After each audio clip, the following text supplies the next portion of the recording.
What's going on, guys?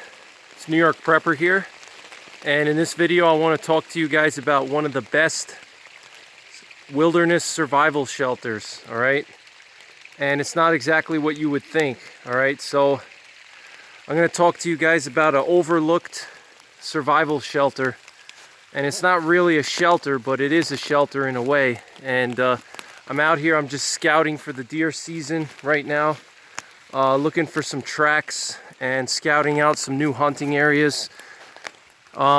So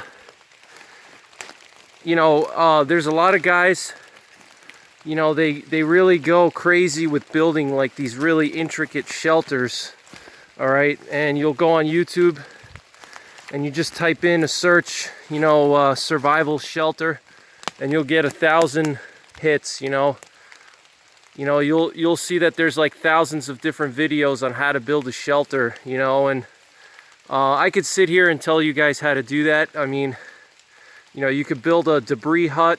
There's all kinds of things you can do to build a shelter when you're in the woods in a survival situation, but one of the most overlooked shelters is actually your clothing. All right, and if you look at me right now, I have adequate clothing on. All right, right now the temperature is around 40 degrees and it's raining pretty hard, and I just took cover underneath this hemlock tree right now so I don't get as wet. All right, you can see how this hemlock provides overhead cover. All right, so the rain is not coming down on top of me. All right, but the most important shelter that you have is your clothing. Okay, that's the most important shelter, and a lot of guys overlook that. Okay, if you have adequate clothing, you're not going to need to build a shelter. Okay, if your clothing is bad and you don't have adequate clothing, then, you know, you're definitely going to have to build some kind of a shelter. All right, but the number one most important shelter is your clothing. Okay, never overlook that. All right, because a lot of guys, they overlook that aspect of survival is your clothing. All right, you want to have good quality clothing. You know, good quality clothing is critical. All right, and as far as clothing goes, you definitely want something that has Gore-Tex. Like this jacket that I have now, I have a Gore-Tex jacket, I have a wool sweater underneath, and then I have a moisture wicking t-shirt underneath my wool sweater. All right, so I have layers. All right, so I have a waterproof shell, it's Gore-Tex, so it's breathable.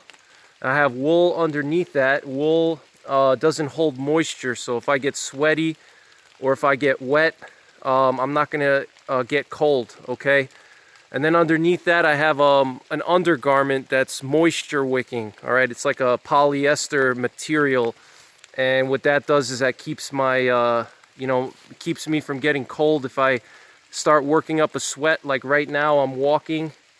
All right, I'm gonna work up a sweat, and then once I stop, you know, my under layers are gonna be wet a little bit from the sweat, and if it's cold outside, you know, that could potentially drop my core temperature. So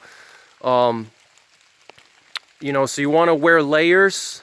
Okay, you always want to wear layers, and you want to have some type of a waterproof, breathable shell, especially in the winter months. Okay, in the winter months, that's absolutely essential. You know, fall, winter, and spring. All right, and if you're in a higher elevation area like I am here right now in the Catskill Mountains, even in the summertime, the temperatures can drop under a clear sky, you know, into the 40s. Okay, so, but you know, you want to have adequate clothing. Okay, because if you have adequate clothing, you know, you're not going to necessarily need to build a shelter. Okay, all you're going to have to do is take cover. All right, look at what I'm doing right now. I'm underneath these hemlocks right now. There's like a grove of hemlocks here, and behind me there's a whole stand of hemlocks right behind me over here. All right, so if you have adequate clothing, you know, you don't necessarily have to worry about building a shelter, because your clothing is gonna shelter you. Okay, just like, you know, bears and bison and elk and deer and moose, you know, they have fur coats. You know, those animals can literally lay out in an open area in the middle of a blizzard and they're still going to be warm, all right, because their coats keep them warm. All right, same thing with you guys. All right, if you have adequate clothing, all right, you don't have to worry about being sheltered, okay? Now what you can do is you can take cover, all right? Like I'm taking cover under these hemlocks right now, all right? If this was a bad snowstorm, a blizzard, it would be a smart idea to take cover like I am right now, okay?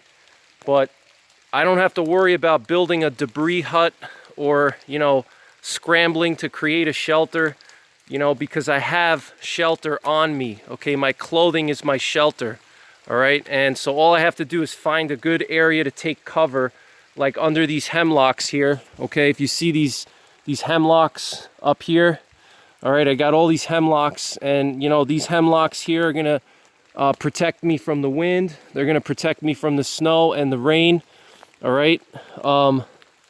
So that's pretty much it, guys. You know, make sure you have adequate clothing because that's the #1 most important survival shelter.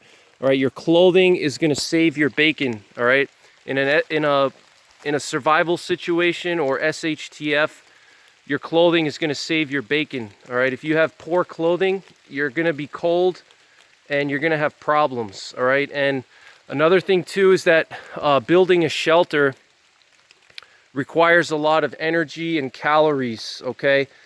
And just like with fire starting, I just recently uploaded another segment of the How to Start a Fire in the Wilderness series, and I talk about how starting a fire takes time, energy, calories, all right? It takes time, calories, and it makes noise, and it could give your position away.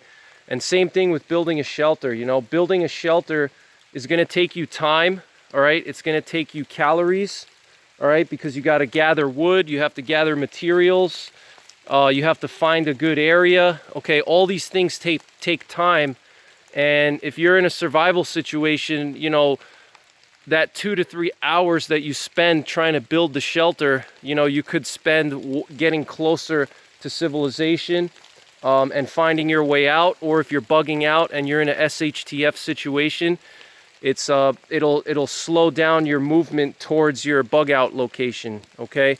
And it also makes a lot of noise. You know, building a shelter makes noise, okay? You got to break branches, you have to, you know, set everything up, and so, you know, that's another thing for SHTF purposes. And obviously calories, you know, building a shelter takes a lot of you know, energy, okay? So, you know, the #1 most important shelter is your clothing, all right? If you guys invest in good quality clothing, you're not going to really need to worry about 100 different ways to build a shelter, okay? You only need to know like 2 or 3 different ways to build a shelter.